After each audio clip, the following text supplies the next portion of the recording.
చెప్పిందే చెప్పి అబద్ధాల పాట పాడుతుంటావు కదా కాళేశ్వరం మీద. ఇక్కడ నువ్వు ఫెయిల్ కాలేదా?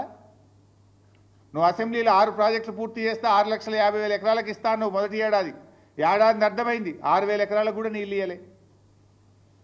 అంటే ఇట్లా మీరు చూస్తే కేఆర్ఎంబీ మీద ప్రాజెక్టులు అప్పచెప్తారు.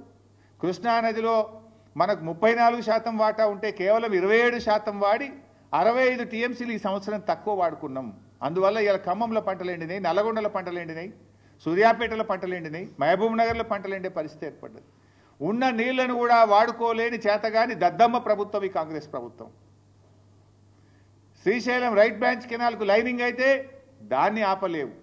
ఇప్పుడు గోదావరి బనకచెర్ల స్టార్ట్ చేస్తే దాని మీద కూడా కనీసం నిలువరించలేని పరిస్థితిలో ఉన్నావు.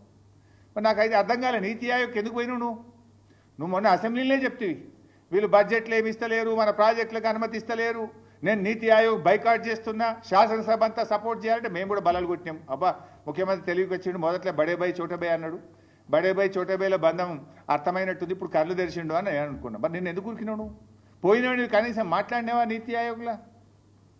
ఏంది ఏదో అధికారులతో ఉత్తరాలు రాపించి చేతులు దులుపుకోవడం కాదు రేవంత్ రెడ్డి. బీఆర్ఎస్ పార్టీ తరఫున మేము స్పష్టమైన డిమాండ్లు నీ ముందు పెడతా ఉన్నాం.